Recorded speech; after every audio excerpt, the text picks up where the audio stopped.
Slack went viral without spending on ads, and Dropbox grew by 3,900% without a marketing team. And many founders know these stories, but what they don't know is what was actually happening behind the scenes.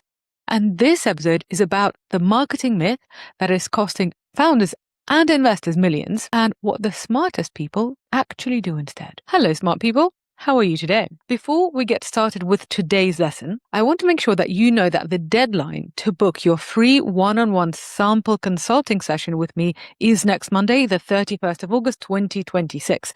So if you are listening to this in the future, then this is not going to apply. Unless you're very lucky, maybe I'll be doing this again, but I'm not sure.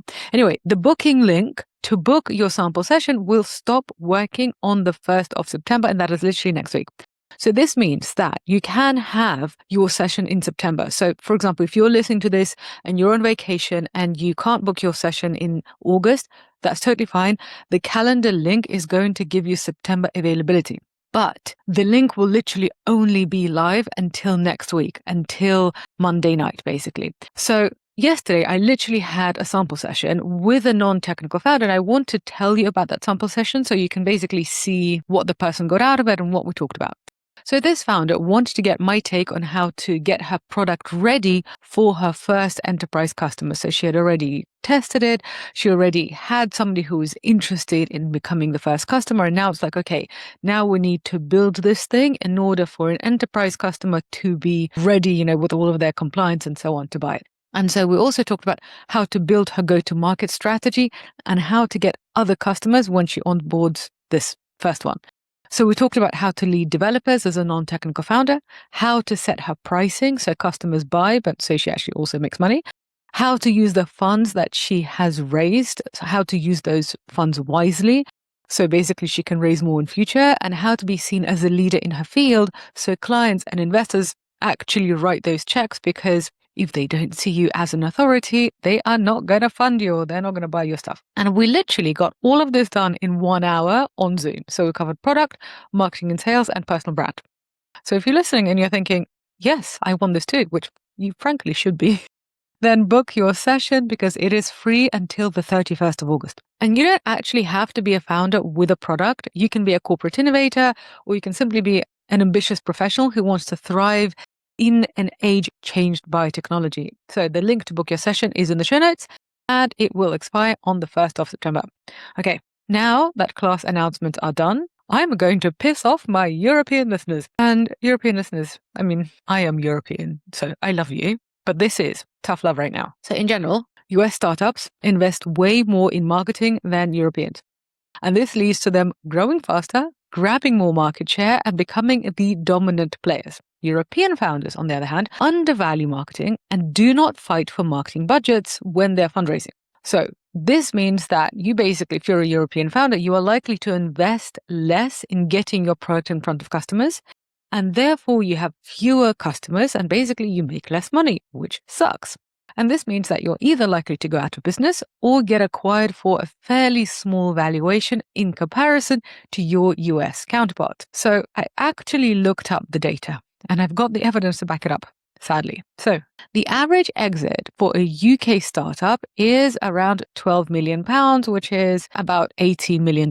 The average acquisition of a US startup is around $61 million. So that's about 4 times the difference. And marketing investment is a significant part of why there is this massive difference. And yes, there are all sorts of factors that go into this. But the fact that European founders underinvest in marketing is a really well-known trend. You might have heard it from other people. It is actually recognized by US startups, and they basically use that knowledge to their advantage, as they should, because this is capitalism. So now I want to be kind to the European founders here, because I do know that it's not all up to you. I know that European investors don't make it easy for you, because I have raised money from Europeans and Americans, and the Americans have a very different attitude to risk and to investing in marketing. So most European VCs have actually never been founders themselves, and a lot of them, I think most of them, actually come from banking and consultancy backgrounds, which I think makes absolutely no bloody sense. Anyway, so there's this organization called Diversity VC, and they do lots of research into the composition, basically into the VC market in the UK and in Europe. And so according to their research, 68% of US VCs have startup experience. So they've been a founder, or they've been on a founding team, or in an early stage startup. In the UK, that figure is just 8. So that means that basically if you're raising money in the UK and in Europe and in continental Europe, I believe that figure is actually even less. So basically, if you're raising money in Europe or you're just dealing with European investors, you are most likely dealing with spreadsheet people. So these are people who have never taken a risk in their lives. They have always had prestigious and steady jobs with high salaries. And these spreadsheet people are deciding on which risk takers to fund. I mean, yeah, you see where this is going. So this is why there's so much data to basically back up the fact that whilst it might look like, okay, people are educated in the US and in Europe, the economies of, Europe as a whole and US are similar, there are just stark differences which we then can attribute to at least partially to behavior. So between 2016 and 2024, the US raised $932 billion in venture capital. Europe raised just $133 billion in venture capital. So despite these two economies being roughly the same size. So when we are looking at European VCs, they are more risk averse, they have less money, they don't want to invest in marketing because, this is a crucial point, marketing by default is very risky. So even if we just step away from the startup world for a minute and we'll go into the corporate world, the CMO job is the riskiest job in the C-suite, whether that's a big company or, Series A startup. The marketing job, the CMO job, Chief Marketing Officer job, that's the one with the shortest tenure. So basically, if you're a CMO, you are the most likely person in the C-suite to get fired. Stressful, right? And this is because marketing requires running experiments, and you pay for those experiments. Often you pay quite a lot for these experiments. And many of these experiments do not work out. So no wonder these people get fired. And I'm going to give you some examples. So if you have a B2C product, let's say you have a consumer app, you're going to run advertising campaigns on Meta. And that is not cheap, especially if you're targeting audiences in the US and in Europe. That is not cheap.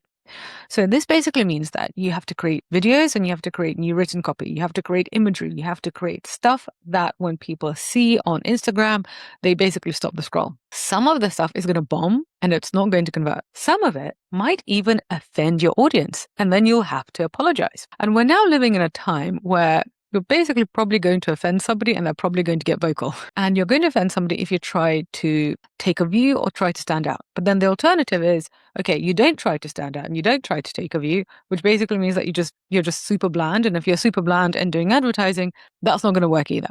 So do you see that basically you're kind of screwed no matter what you do? Like there is risk everywhere if you are doing marketing campaigns. Basically, marketing is risky and being a marketer is a risky job. US founders and investors accept that risk as part of the job. They're not saying, okay, you know what, it's risky, so let's not do it. It's like, it's risky.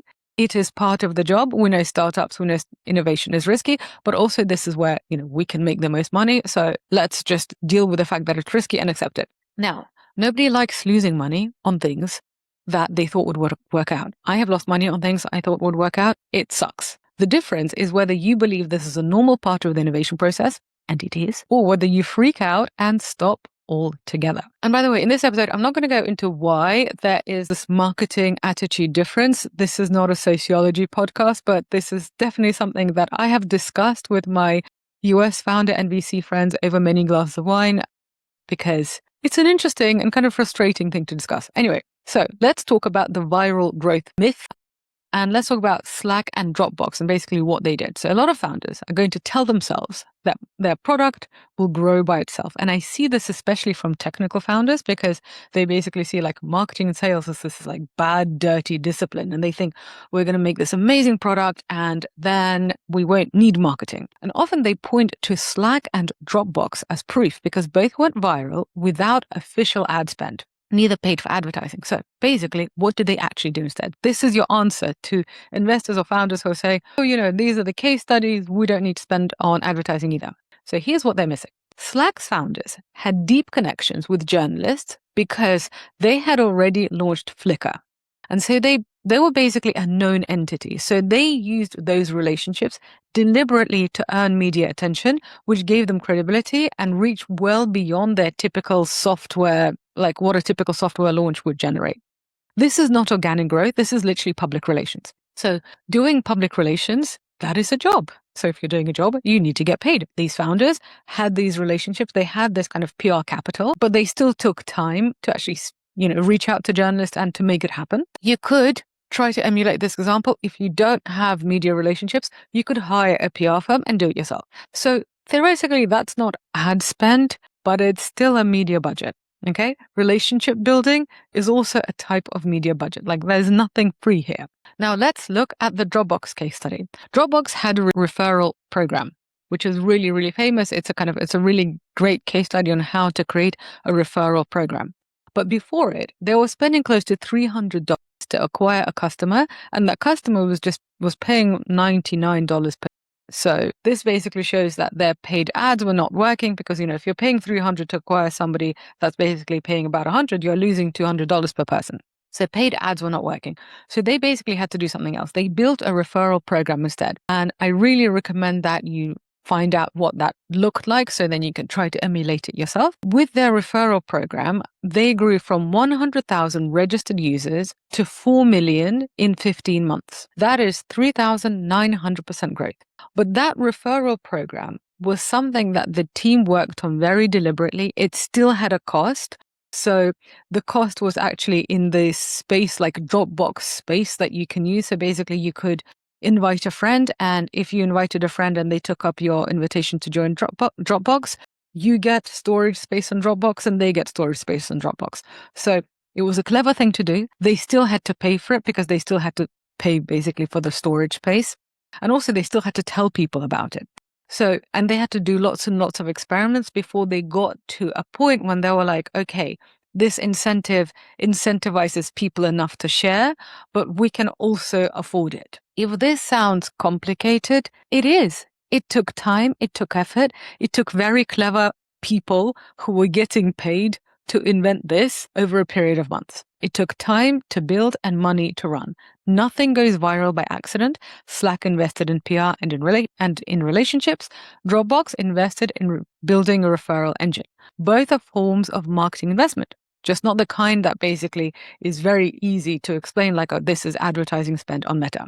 So yes, products do grow via referrals. If you create and invest in a referral program, the key word is invest. Now, you might be thinking, okay, well, how do I get started? Or, I don't have lots of venture capital money to begin investing. I totally get you. So here's some advice for people who are at the early stage or people who basically have decided not to raise money, which, is also a really good idea. I raised money for my first company. I haven't for my second.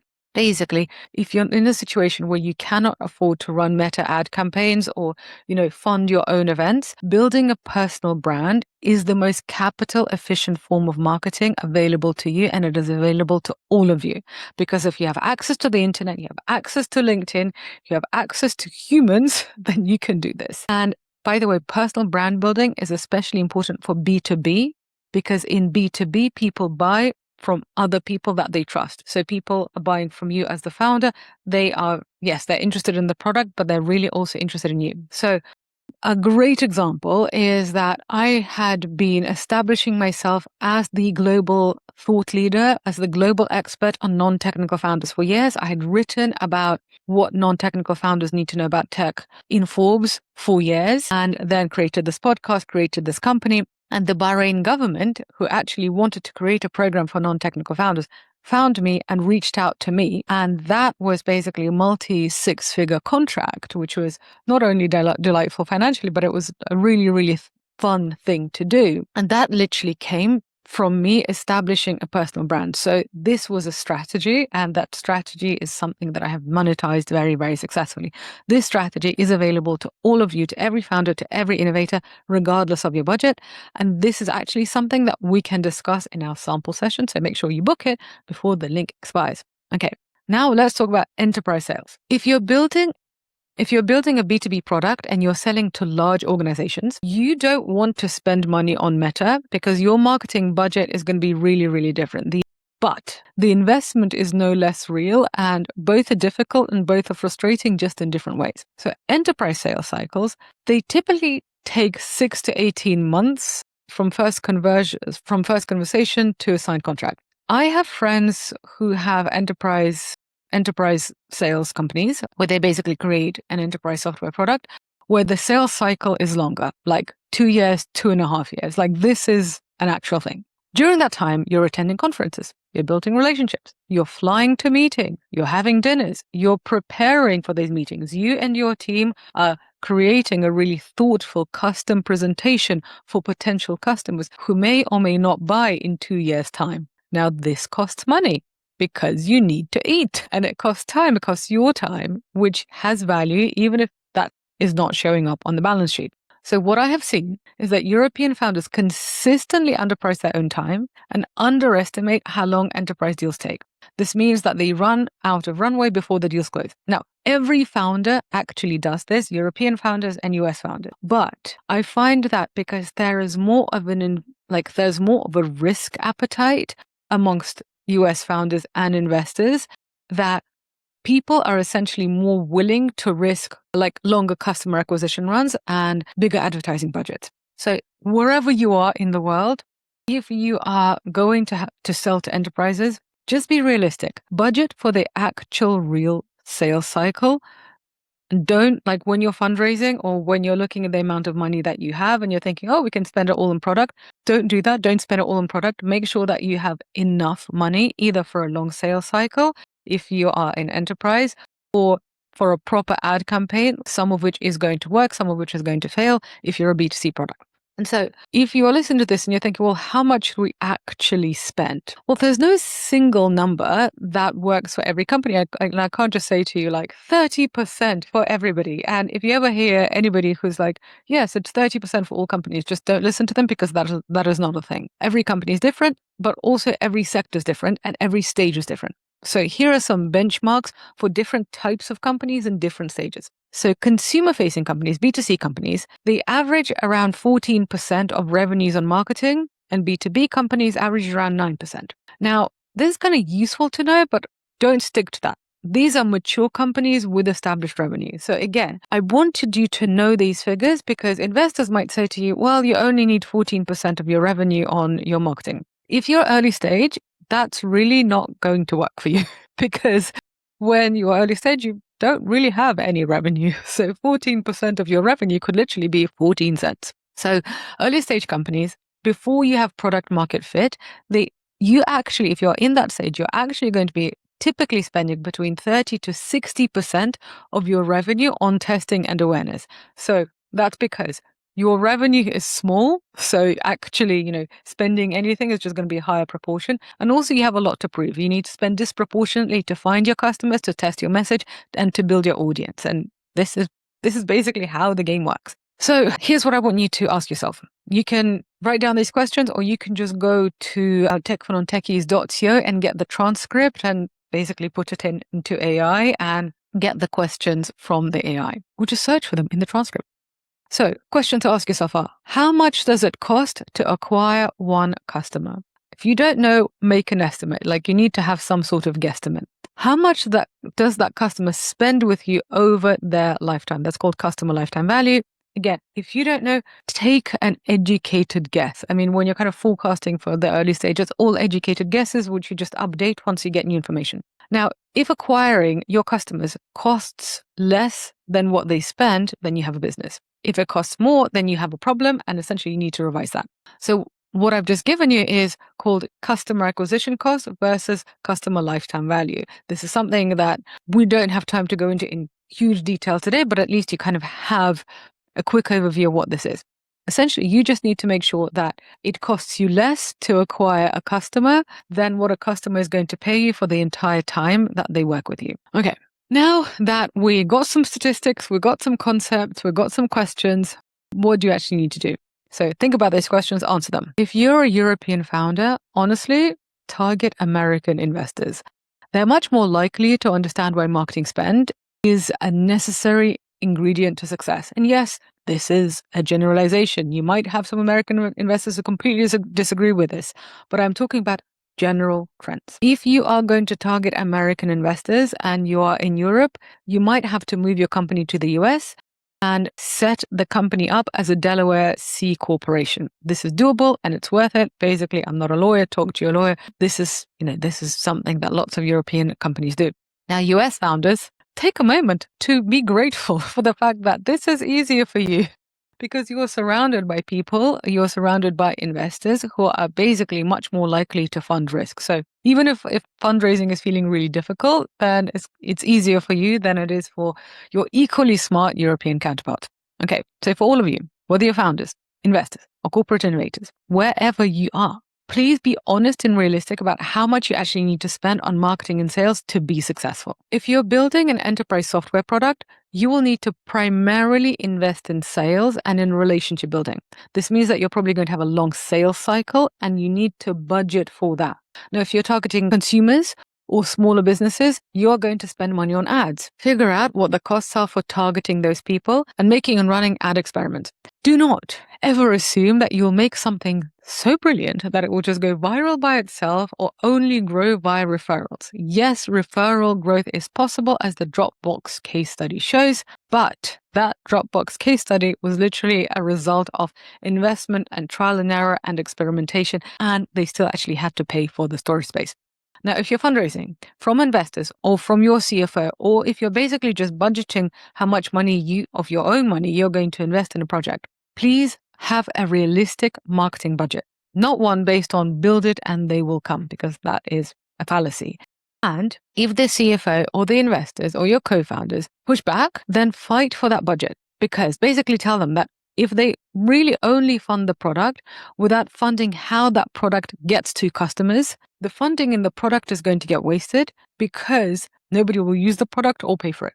So it is in their interests to fund marketing spend if they're going to fund the product in the first place. Now, if you found this episode useful and insightful and you want to apply it to your own situation, which I'm assuming you do because you're still listening, so I highly recommend that you book your sample session with me so we can actually dive into your unique situation and apply it to whatever you are working on. But remember that the link expires on the 31st of August in the evening, which is this coming Monday.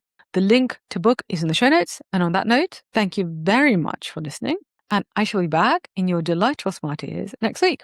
Ciao.